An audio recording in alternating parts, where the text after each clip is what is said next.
Hi, everybody. This is Jimmy. You're reading with Jimmy. Welcome. This is Ernest Hemingway's A Farewell to Arms, Book 3, Chapter 29 to 30. Before we start, I wanted to explain something about the conditions that Lieutenant Henry is experiencing when he's in this situation. And this comes from the Marine User's Guide to the Marine Corps Leadership. This is the resource that I got this from. It's really relative to situations. I used this in the 2009 crash for my employees to help them understand what was going on when the market crashed. If you remember 2009, it was a horrible situation. Not as bad as combat, of course. But it's very similar when you have situations like this. Uh, Identify the common elements found in combat environment. So the Marine must identify the 9 elements usually encountered in a combat environment as per the reference. This is evaluation guidelines during training. Number 1 is violent, unnerving sights and sounds. The parallel in 09 was really newspaper headlines, just not as bad as combat, but that's the environment that Lieutenant Henry is in. Violent, unnerving sights and sounds, shelling, continual shelling, casualties. We already know he's an ambulance driver, so you see casualties going on. If you've ever been in or seen a car accident with casualties, it's not pretty. Imagine that on an ongoing basis in a war. Confusion, lack of information, fog of war. So there's lots of confusion. We're already seeing that. Feelings of isolation, communications breakdown. Especially in World War I, you didn't have the communications capability. If you happen to read Call Sign Chaos by Secretary of Defense Jim Mattis, it's a very, very good book. You'll talk about how he maintained communications in communications breakdown. He had boots on the ground. He had people in his battalions that would report directly back to him through and around the chain of command. Commander needs to know where his troops are at all times, et cetera, et cetera. Individual discomfort, physical fatigue, fear, stress, mental fatigue, continuous operations, there's no rest, and then homesickness. So these really, how do you say it, evaluation guidelines for the common elements. These are the common elements, 9 of them, found in a combat environment. It varies for Marines depending on the MOS duties, tactics, and type of conflict. So that's the situation our main character, Lieutenant Henry, finds himself in. Chapter 29. Let's make this a little bit bigger so we can read it. Okay. Chapter 29. At noon, we were stuck in a muddy road about as nearly as we could figure 10 kilometers from Udine. The rain had stopped during the forenoon, and 3 times we had heard planes coming, seen them pass overhead, watched them go far to the left, and heard them bombing on the main high road. You remember he left the retreat, the long line of cars, and he's veered off on a side road. We worked through the network of secondary roads and had taken many roads that were blind. In other words, there's a dead end. But had always, by backing up and finding another road, we've gotten closer to Udine. Now, he says this. I don't know how he knows that, but he says it. Now, Amio's car, in backing so that we might get out of a blind road, had gotten into the soft earth at the side, and the wheels, spinning, had dug deeper and deeper until the car rested on its differential. The thing to do now was to dig out in front of the wheels, put in brush so that the chains could grip. They already had chains on the tires, and then push until the car was on the road. We were all down on the road around the car. The 2 sergeants looked at the car and examined the wheels, and then they started off down the road without a word. I went after them. Come on, I said, cut some brush. We have to go, one said. Get busy, I said, and cut brush.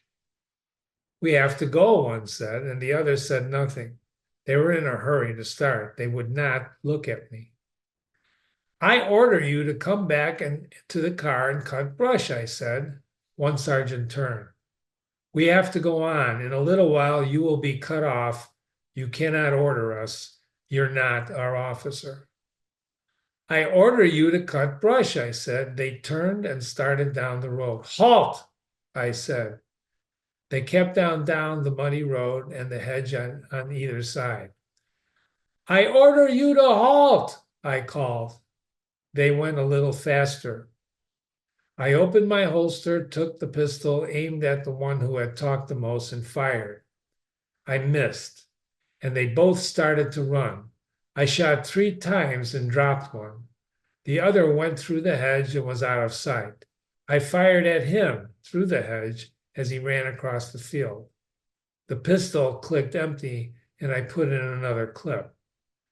I saw it was too far to shoot at the second sergeant.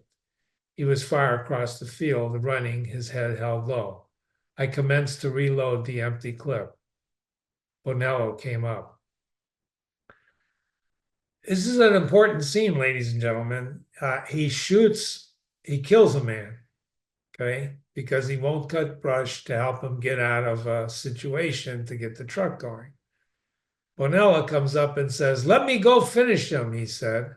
I handed him the pistol, and he walked down to where the sergeant of engineers lay face down across the road. Bonella leaned over, put the pistol against the man's head, and pulled the trigger. The pistol didn't fire. "You have to cock it," I said. He cocked it and fired twice. He took hold of the sergeant's legs, pulled him to the side of the road, so he lay beside the hedge. He came back and handed me the pistol. "The son of a bitch," he said. He looked toward the sergeant. "Did you see me shoot him today?" "We got to get the brush quickly," I said. "Did I hit the other one at all?" "I don't think so," Emil said. "He was too far away to hit with a pistol." "The dirty scum," Piani said. We were all cutting twigs and branches, and everything had been taken out of the car. Bonello was digging out in the front wheels, and when we were ready, Amayo started the car and put it into gear. The wheels spun around, throwing brush and mud. Bonello and I pushed until we could feel our joints crack. The car would not move. "Rock her back and forth, Bardo," I said. He drove the engine in reverse, then forward. The wheels only dug in deeper. And then the car was resting on the differential again, and the wheels spun freely in the holes that they had dug. I straightened up. "We'll try her with a rope," I said. "I don't think it's any use today. I can't get a straight pull." "We're going to have to try it," I said. "She won't come out any other way." Piani and Bonello's cars could only move straight ahead down the narrow road. We roped both cars together and we pulled. The wheels only spun sideways against the ruts. "It's no good," I shouted. "Stop it." Piani and Bonello got down from their cars and came back. Amayo got down, and the girls were up the road about 40 yards, sitting on a stone wall.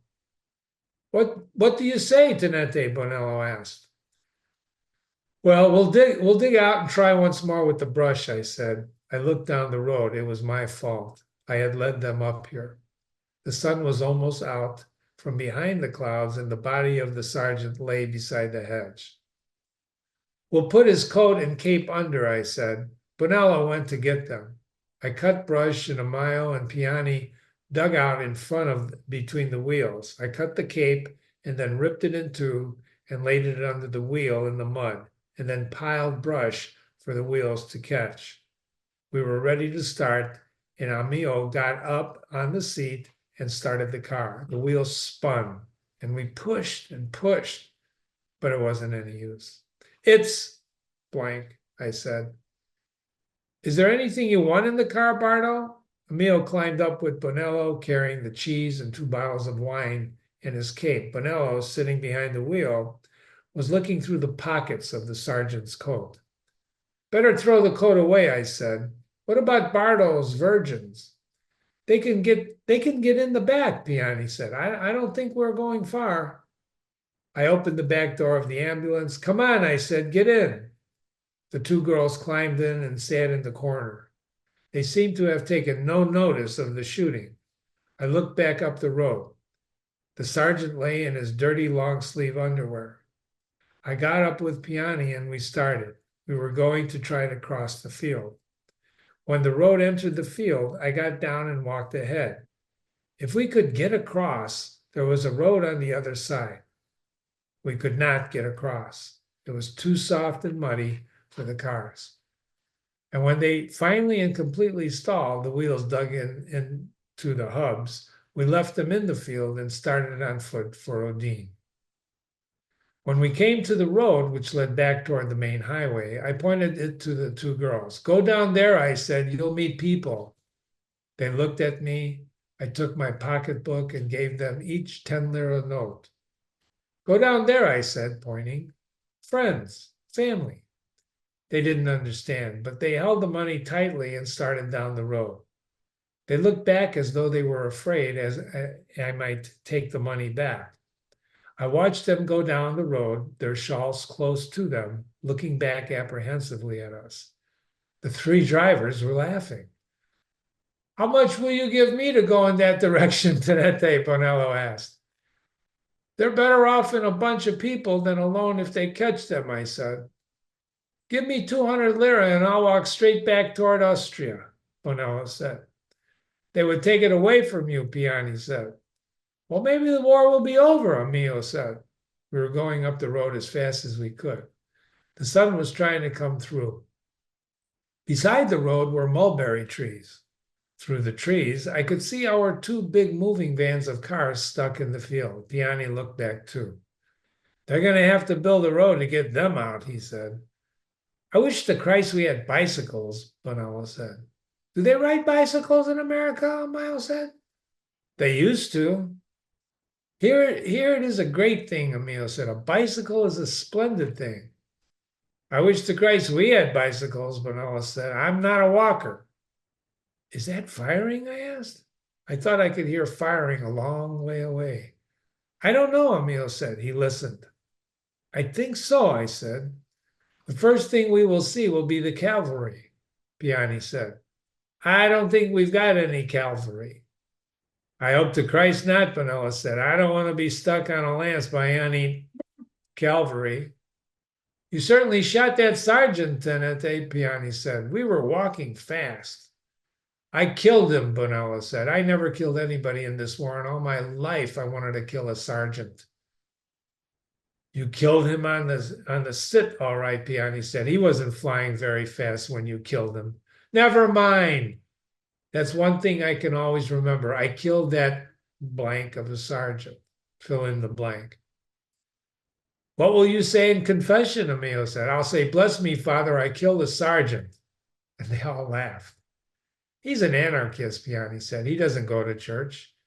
Piani's an anarchist too, Bonello said.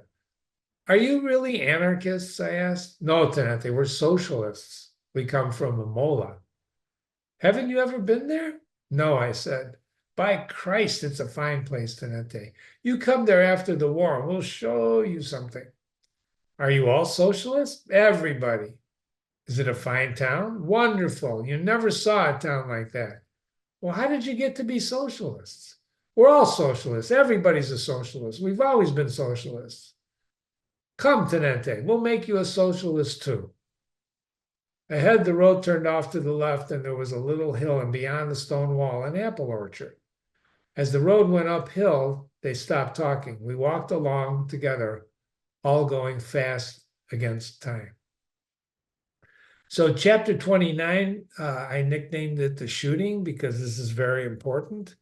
He kills a man. Bonella takes him, let me quote unquote, finish him off. He was probably already dead, but he shoots him twice. He doesn't know how to use a pistol. So Lieutenant Henry actually took matters into his own hands when they wouldn't help him. So as you read this, or as you think about this chapter, you have to ask yourself again, as we analyze each book, what are the rules of war? What are the rules of war? He stopped the guy from one of the sergeants from taking a clock from the farmhouse they were at in the last chapters we read. And now when the guy won't help him, he actually shoots him. So is he justified in shooting him? Should he have shot him? Should he have let him go? Why did he shoot him? That's what you have to figure out. Chapter 30. Later, we were on a road that led to a river. There was a long line of abandoned trucks and carts on the road leading up to the bridge, and no one was in sight. The river was high, and the bridge had been blown up in the center. The stone arch was fallen into the river, and the brown water was going over it. You see how he paints with words, ladies and gentlemen? He's basically recreating with words what he's looking at, what he remembers looking at in his narrative. We went up on top of the bank looking for places to cross, and up ahead, I knew there was a railway bridge. I knew. How did he know that? How I knew there was a railway bridge. Don't forget, this guy's been in Italy for some time. He's traveled around. He didn't know all the back roads, but he kind of knows that up ahead was a railway, so maybe he traveled this road before. I thought we might be able to get across there. The path was wet and muddy. We didn't see any troops, only abandoned trucks and stores. Along the riverbank, there was nothing, but no one but the wet brush and muddy ground. And we went up the bank, and finally we saw the railway bridge. What a beautiful bridge, Miles said. It was a long, plain iron bridge across what was usually a dry riverbed. We better hurry and get across before they blow that up, I said. There's nobody to blow it up, Yanni said. They're all gone. It's probably mine, Bonello said. You cross first, Tenente. Throughout this war, we're seeing the difference between enlisted men like Piani and Bonello, Amio, and officers. Remember what he said, all my life I wanted to shoot a sergeant, right? So if it's mine, Bonello said, you go first, Lieutenant. Listen to the anarchist, Amio said. Make him go first. I'll go, I said. I won't be mine to blow up. It won't be mine to blow up with one man. You see, Piani said, that's brains. How come you don't have brains, anarchist? Do you know what an anarchist is? I want you to look that word up. What is an anarchist? What is anarchy? Jimmy should have defined that for you, and he'll define it for you next reading. Let me take a note. Pardon me. Just take a note, anarchy. You can look it up now for yourself. It's very important. Anarchist, troublemaker. I'm going to guess that anarchist is probably a guy who just likes chaos. If I had brains, I wouldn't be here, Bonello said. That's pretty good, Tenente, Amayo said. That's pretty good, I said. If he had brains, he wouldn't be here. We were close to the bridge now, and the sky had clouded over, and it was raining a little. Don't forget what happens in the rain. The bridge looked long and solid. We climbed up the embankment. Come one at a time, I said, and I started across the bridge. I watched the ties and the rails for any tripwires and signs of explosives, but I saw nothing. Down below, the gaps in the ties, the river ran muddy and fast. Ahead, across the wet countryside, I could see Udine in the rain. Across the bridge, I looked back. Just up the river was another bridge.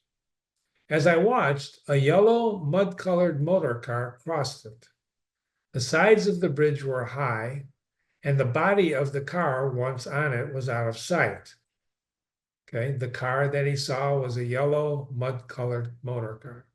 But I saw two heads of the driver, the man on the seat with him, and the two men in the rear seat. Okay. They all wore German helmets. Very important change of events. Remember Aristotle said, right? Reversal. These are Germans, not Austrians, supposedly. Then the car was over the bridge and out of sight behind the trees and the abandoned vehicles on the road. I waved to Amayo, who was crossing it, and to the others to come on. I climbed down and crouched beside the railway embankment. Amayo came down with me. Did you see the car? I asked. No, we were watching you.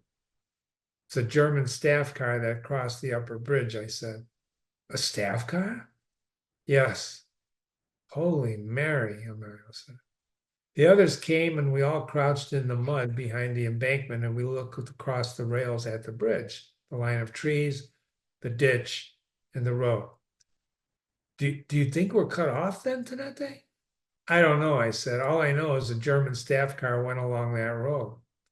Don't you feel funny, Tenete? You haven't got strange feelings in the head?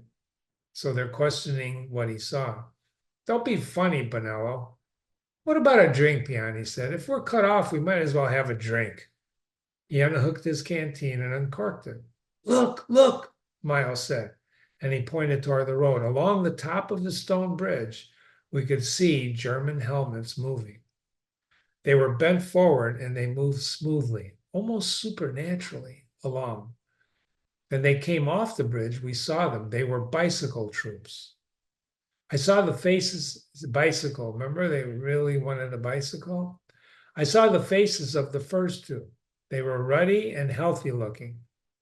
Their helmets came low down over their foreheads and the sides of their face. There's a whole science of helmets, protection for your head, and what people wore. Like if you look at the knights of old, they wore iron helmets, but they also wore armor, and that armor was designed to protect from swords. And their helmets are on their foreheads and the side of their faces. Their carbines were clipped to the frame of the bicycle. Stick bombs hung handle down from their belts. So they're pretty armed people. Their helmets and their gray uniforms were wet and they rode easily, looking ahead and to both sides. There were two, then four in a line, then two, and then almost a dozen, and then another dozen, and then one alone. We did not talk, but we could not have heard them. They did not talk, pardon me, but we could not have heard them because of the noise of the river. They were gone out of sight up the road. Holy Mary, Amayo said. They were Germans, Piani said. Those weren't Austrians. Why isn't somebody up here to stop them? I said. Why haven't they blown the bridge up? Why aren't there machine guns along the embankment? You tell us, Tenete, Bonello said. I was very angry. The whole bloody thing is crazy. Down below, they blow up a little bridge, and up here, they leave a bridge on the main road. Where's everybody? Don't they try and stop them at all? Who says this? The narrator. You tell us, Tenete, Bonello said. I shut up. It was none of my business. All I had to do was get to Bordone with 3 ambulances, and I had failed at that. All I had to do now was get to Bordone. I probably couldn't even get to Udine. The hell I couldn't. The thing to do was to be calm and not get shot or captured. So this is what he wants to do. Didn't you have a canteen open? I asked Piani. He handed it to me and I took a long drink. We might as well start, I said. There's no hurry though. Do you want to eat something? There's no place to stay, Bonello said. All right, then we'll start. Should we keep on this side, out of sight? Well, we're better off on the top. They may come along the bridge too, and we don't want them on top of us before we see them. So we walked along the railroad track. On both sides of us stretched the wet plain. Ahead, across the plain, was the hill of Udine. The roofs fell away from the castle on the hill, and we could see the Campili and the clock tower. There were many mulberry trees ahead of what I saw, a place where the rails were torn up. The ties had been dug out too and thrown down the embankment. Down, down, Emilio said. We dropped down beside the embankment, and there was another group of bicyclists passing along the road. I looked over the edge, and I saw them go on. They saw us, but they went on, Emilio said. We're going to get killed up there, Tenente Bonello said. They don't want us, I said. They're after something else. We're in more danger if they should come on us suddenly. I'd rather walk here out of sight, Bonello said. All right, we'll walk along the tracks, I said. Do you think we can get through? Notice who gives the idea on where to walk. Very important. Do you think we can get through? Emilio said. Sure, there aren't very many of them yet. We'll go through into the dark. What was the staff guard doing? Christ knows, I said. We kept on the tracks, and Bonella, tired of walking in the mud of the embankment, came up with the rest of us. The railway moved south away from the highway now, and we could not see what passed along the road. There was a short bridge over the canal, which was blown up, but we climbed across on what was left of the span. Then we heard firing ahead of us. We came up on the railway beyond the canal. It went straight on toward the town across the low fields, and we could see the line of the other railway ahead of us. To the north was the main road where we had seen the cyclists. To the south, there was a small branch road across the fields with thick trees on each side. I thought we had better cut to the south and work around the town, and that way and across the country towards Campoformino and the main road to the Tagliamento. We could avoid the main line of the retreat. So he seems to know geography, doesn't he? We could avoid the main line of the retreat by keeping to the secondary roads. He's still focused on really avoiding the main line of the retreat. Pay attention to that. I knew that there were plenty of side roads across the plain. How does he know that? How does he know that? I started down the embankment. Come on, I said. We would make for the side road and work to the south of the town. We all started down the embankment, and a shot was fired at us from the side road. The bullet went into the mud of the embankment. Go on back, I shouted. I started up the embankment, slipping in the mud. The drivers were ahead of me. I went up the embankment as fast as I could go. 2 more shots came from the thick brush, and Emilio, as he was crossing the track, lurched, tipped, and fell face down. We pulled him down on the other side and turned him over. His head ought to be uphill, I said. Piani moved him around. He lay in the mud on the side of the embankment, his feet pointing downhill, breathing blood irregularly. The 3 of us squatted over him in the rain. Rain, right? Pardon me. He was hit in the back of the neck, and the bullet had ranged upward, coming out of the right eye.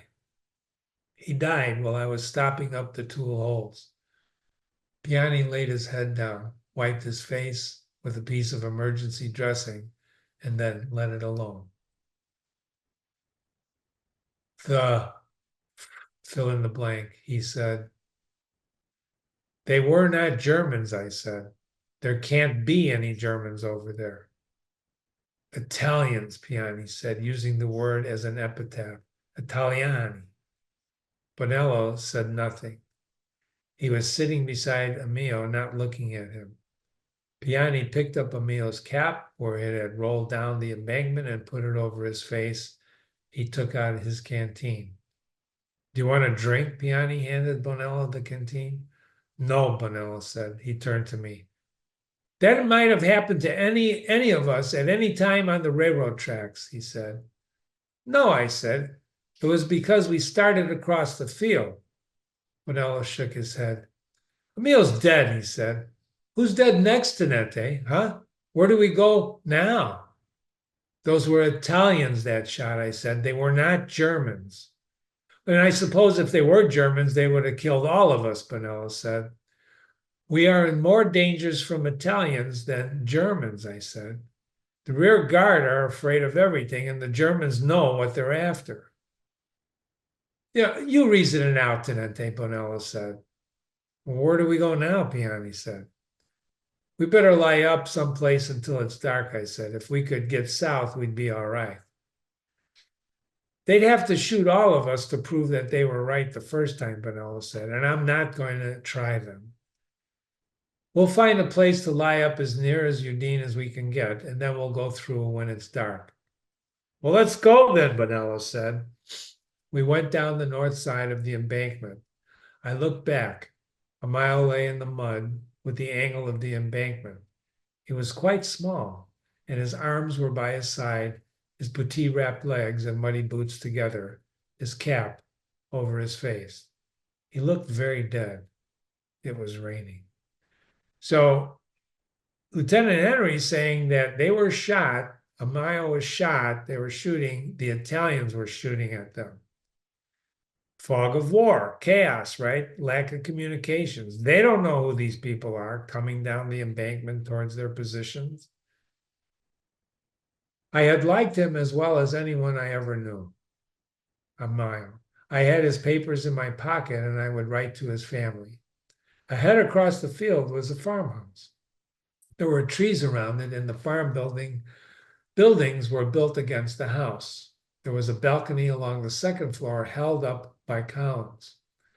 We better keep a little apart, I said. I'll go ahead. I started toward the farmhouse. There was a path across the field. Crossing the field, I didn't know but that someone would fire on us from the trees near the farmhouse or from the farmhouse itself. I walked toward it, seeing it very clearly. So he doesn't know if someone's going to shoot at him. Is he brave? Why is he doing this? The balcony of the second floor merged into the barn, and there was hay coming out between the columns. The courtyard was of stone blocks, and all the trees were dripping with rain. There was a big empty two-wheeled cart, the shafts tipped high up in the rain. I came to the courtyard, crossed it, and stood under the shelter of the balcony. The door of the house was open, and I went in. Bonello and Piani came in after me, and it was dark outside. I went to the kitchen. There were ashes in the fire on the big open hearth. The pots hung over the ashes, but they were empty. I looked around, but I couldn't find anything to eat. We ought to lie up in the barn, I said. Do you think you could find anything to eat, Piani, and bring it up there? I'll look, Piani said. I'll look too, Bonello said. All right, I said. I'll go up and look at the barn. I found a stone stairway that went up from the stable underneath, and the stable smelled dry and pleasant in the rain. The cattle were all gone, probably driven off when they left. The barn was half full of hay. There were two windows in the roof. One was blocked with boards, and the other was a narrow dormer window on the north side. There was a chute so that the hay might be pitched down to the cattle. Beams crossed the opening down into the main floor where the hay carts drove in when the hay was hauled to be pitched up. I heard the rain on the roof, remember? And smelled the hay, and when I went down, the clean smell of dried dung in the stable. We could pry a board loose and see out the south window down into the courtyard. The other window looked out into the field toward the north, and we could get out of either window onto the roof and down, or go down the hay chute if the stairs were impractical. It was a big barn, and we could hide in the hay if we heard anyone. It seemed like a good place. I was sure that we could have gotten through to the south if they hadn't fired on us. It was impossible that they were Germans there. They were coming from the north and down the road from Cividale. They could not have come through from the south. The Italians were even more dangerous. They were frightened and firing at anything they saw. Last night on the retreat, we had heard that there had been many Germans in Italian uniforms mixing with the retreat in the north. I didn't believe it. That was one of those things you always heard in the war. It was one of the things that the enemy always did to you. You did not know anyone who went over in a German uniform to confuse them. Maybe they did, but it sounded difficult. So I didn't believe that the Germans did it. I don't believe that they had to. There was no need to confuse our retreat. The size of the army and the fewness of the roads did that. Nobody gave any orders, let alone Germans. Still, this is stream of consciousness now. Remember his technique? They would shoot us for Germans. They shot a mile, and the hay smelled good. And lying in the barn in the hay took away all the years in between. We had lain in the hay, and we talked and shot sparrows with an air rifle when they perched in a triangle cup high up in the wall of the barn. What does that mean? He's recalling what he was when he was a kid, right? The barn was gone now, and 1 year they had cut the hemlock woods, and there were only stumps, dried treetops, branches, and firewood where the wood had been. You could not go back. Even if you did not go forward, if you did not go forward, what happened? You could not go back. What does that mean? Can't go home again, right? If you did not go forward, what happened? You never got back to Milan. And if you got back to Milan, what happened? I listened to the firing to the north toward Udine. I could hear machine guns firing. There was no shelling. That was something. They must have gotten some troops along the road. I looked down into the half-light at the hay barn and saw Piani standing on the hauling floor. He had a long sausage and a jar of something and 2 bottles of wine under his arm. Guy's a good hunter, huh? Come up, I said. There's a ladder.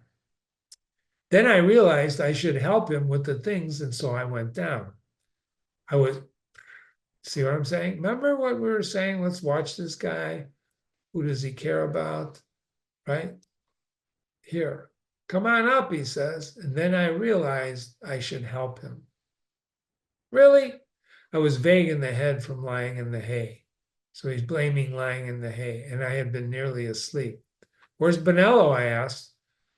I'll tell you, Piani said. We went up the ladder. Up on the hay, we set the things down, and Piani took out his knife with the corkscrew and drew the cork out of the wine bottle. They have sealing wax on it, he said. It must be good. He smiled. Where's Bonello? I asked. Piani looked at me. He went away, Tenente, he said. He wanted to become a prisoner. I didn't say anything. He was afraid that we would get killed. I held the bottle of wine and I didn't say anything. You see, we don't believe in the war anyway, Tenente. Well, why didn't you go too? I asked. I didn't want to leave you. Where did he go? I don't know, Tenente. He went away. All right, I said. Will you cut the sausage? Piani looked at me in the half-light. I cut it while we were talking, he said. We sat in the hay and ate the sausage and drank the wine. It must have been wine that they had been saved for a wedding. It was so old that it was losing its color. You look out the window, Luigi. Now he's on a first name basis, right? Luigi Piani. I'll go and look out the other window. We had each been drinking out of one of the bottles, and I took my bottle with me. We had been drinking out of one of the bottles, right? And I took my bottle. Was it his bottle they were drinking with? And went over and lay flat on the hay and looked out the narrow window into the wet country. I don't know what I expected to see, but I didn't see anything except fields and the bare mulberry trees and the rain falling. I drank the wine, and it didn't make me feel good. They had kept it too long, and it had gone to pieces and lost its quality and color. I watched it get darker outside. The darkness came very quickly. It would be a black night with the rain. And when it was dark, there was no use watching anymore, so I went over to Piani. He was lying asleep, and I didn't wake him, but I sat down beside him for a while. He was a big man, and he slept heavily. After a while, I woke up, and we started. It was a strange night. I don't know what I had expected. Death, perhaps, shooting in the dark, running, but nothing happened. We waited lying flat in the ditch along the main road while a German battalion passed. And then they were gone. Once they were gone, we crossed the road and went to the north. We were very close to Germans twice in the rain, but they didn't see us.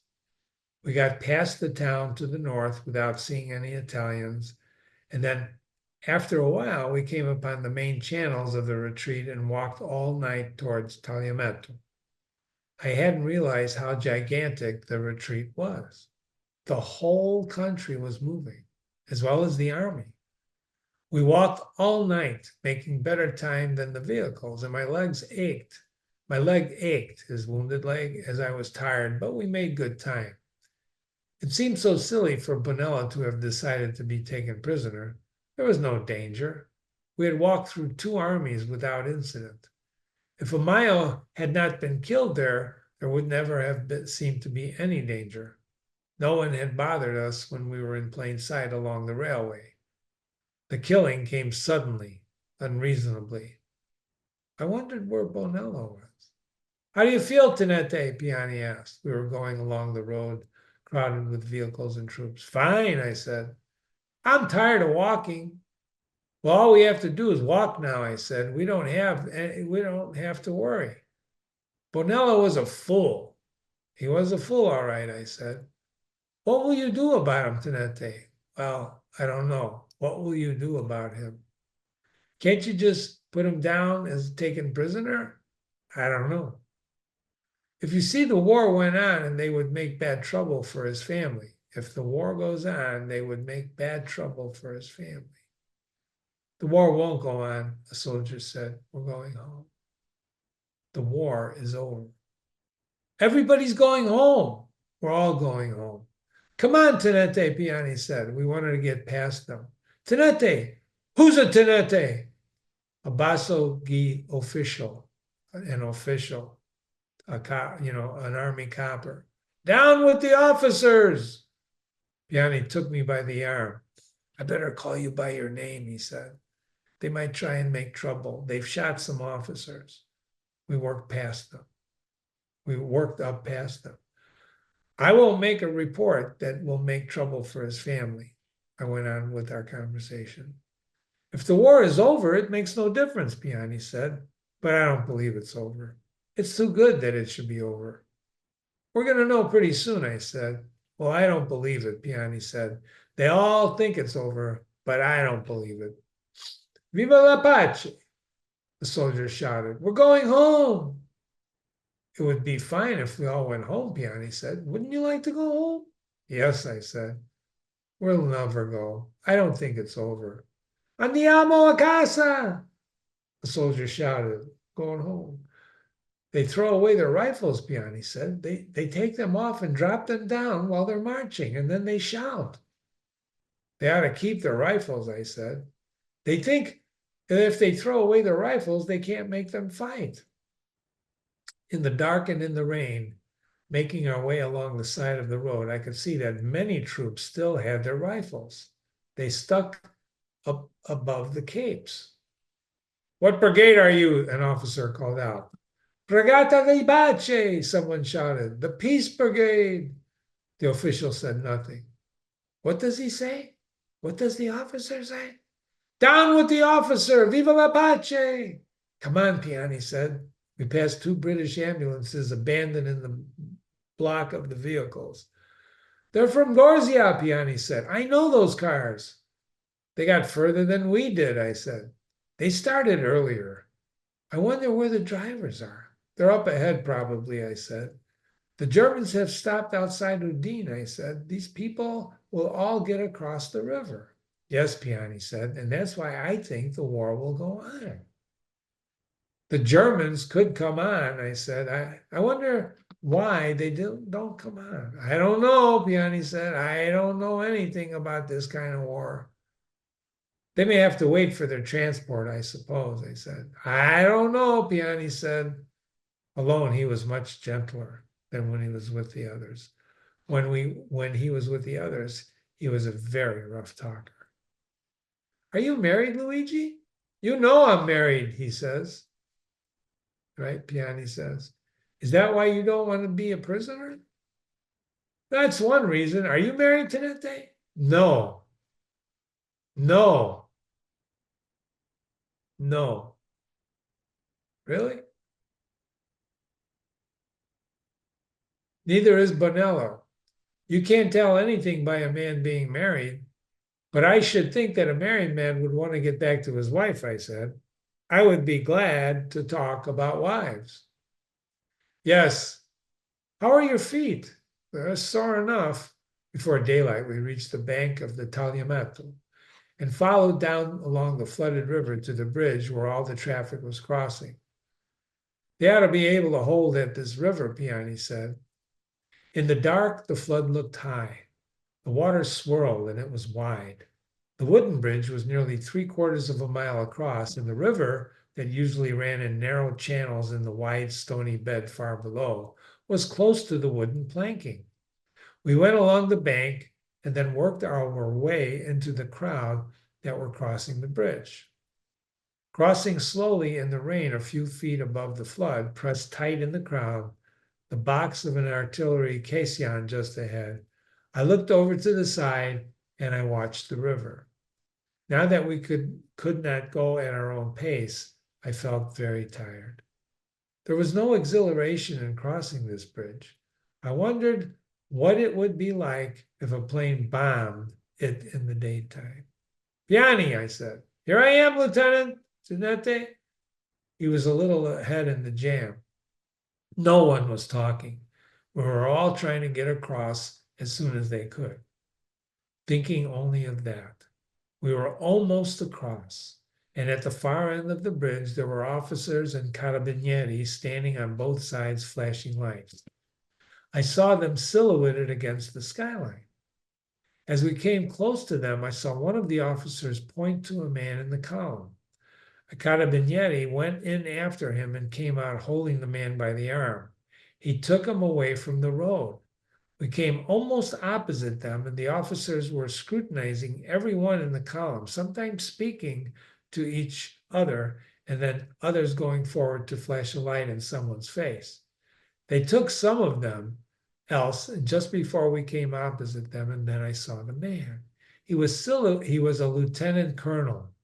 I saw the stars in the box on his sleeve, and they flashed in the light on him. His hair was gray, and he was short and fat.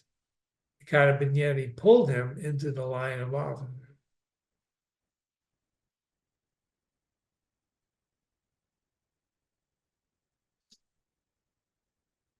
Right?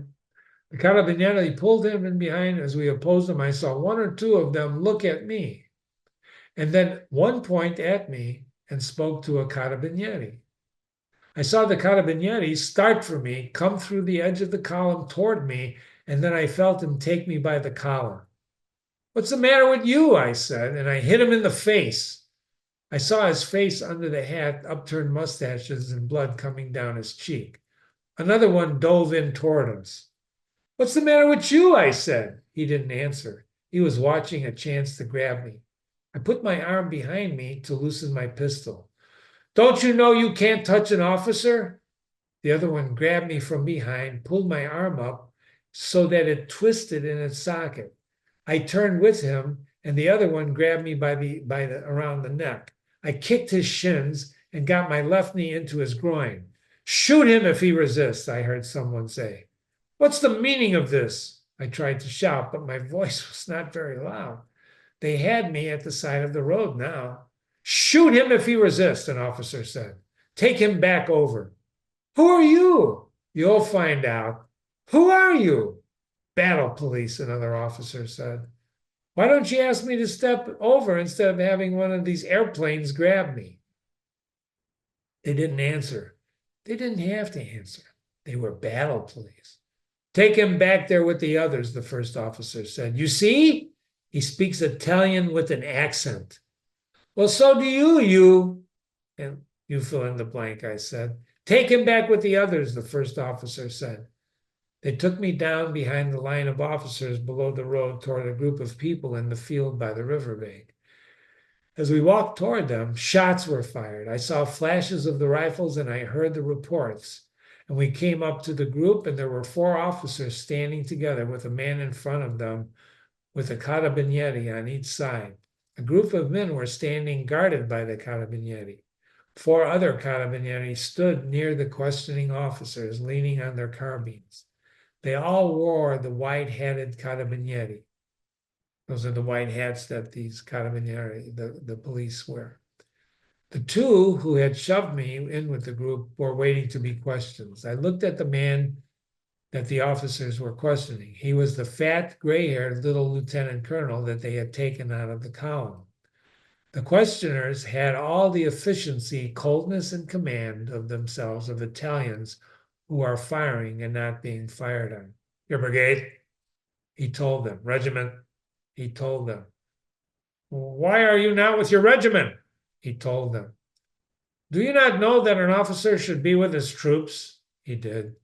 That was all. Another officer spoke. It's you, and such as you, that have led the barbarians onto the sacred soil of the fatherland. I beg your pardon, said the lieutenant colonel. It's because of treachery such as yours that we have lost the fruits of victory. Have you ever been in a retreat? The lieutenant colonel asked. Italy should never retreat. We stood in the rain and listened to this. We were facing the officers, and the prisoner stood in front and a little to one side of us. If you're going to shoot me, the lieutenant colonel said, please shoot me at once without further questioning. The questioning is stupid. He made the sign of the cross. The officers spoke together. One wrote something on a pad of paper. Abandon his troops, ordered to be shot, he said. Two carabinieri took the lieutenant colonel to the riverbank. He walked in the rain, an old man with his hat off, a carabinieri on either side. I did not watch them shoot him, but I heard the shots. They were questioning someone else. This officer, too, was separated from his troops. He was not allowed to make any explanation, and he cried when they read the sentence from the pad of paper. And they were questioning another man when they shot him. They made it a point of being intent on questioning the next man while the man who had been questioned before was being shot. In this way, there was obviously nothing they could do about it. I didn't know whether I should wait to be questioned or make a break now. It was obvious I was a German in an Italian uniform. I saw how their minds worked, if they had minds and if they worked. They were all young men and they were saving their country. The Second Army was being reformed beyond the Tagliamento. They were executing officers of the rank of major and above who were separated from their troops. They were all dealing summarily with German agitators in Italian uniform, and they wore steel helmets. Only two of us had steel helmets. Some of the carabinieri had them. The other carabinieri wore the white hat, airplanes we called them. We stood in the rain and were taken out one at a time to be questioned and shot. So far, they had shot everyone that they had questioned. The questioners had that beautiful detachment and devotion to stern justice of men dealing in death without being in any danger of it themselves. They were questioning a full colonel in the line regiment. 3 more officers had just been put in with us. Where was his regiment? I looked at the carabinieri. They were looking at the newcomers. The others were looking at the colonel. So I ducked down, pushed between the 2 men, and ran for the river, my head down. I tripped at the edge and went in with a splash. The water was very cold, and I stayed under as long as I could, and I could feel the current swirl me. And I stayed under until I thought I could never come up. The minute I came up, I took a breath and went down again. It was easy to stay under with so much clothing and my boots. And when I came up for the second time, I saw a piece of timber ahead of me, and I reached it and I held it with one hand. I kept my head behind it and didn't even look over it. I didn't want to see the bank. There were shots when I ran and shots when I came up the first time. I heard them when I was almost above water. There were no shots now. The piece of timber swung in the current, and I held it with one hand. I looked at the bank, and it seemed to be going very fast. There was much wood in the stream. The water was very cold. We passed the brush of an island up, above the water, and I held onto the timber with both hands and let it take me along. The shore was out of sight now. Wow. Wow. Lieutenant Henry makes a break, right? He believes that they're going to mistake him for a German in an Italian uniform because he doesn't speak fluent Italian. So he makes a break for it. He loses Piani in the crowd while he's in the retreat. He's taken by the Carabinieri and he runs for it, gets into the river, and we're going to leave him floating in the river until the next reading. Thank you for visiting. What an exciting couple of chapters with Lieutenant Henry running for the hills now, right? You've been reading with Jimmy. This is Jimmy. Remember, if you have questions, please email me, jimmy@readingwithjimmy.com, jimmy@readingwithjimmy.com. Thanks for coming. Stay safe and have a good day.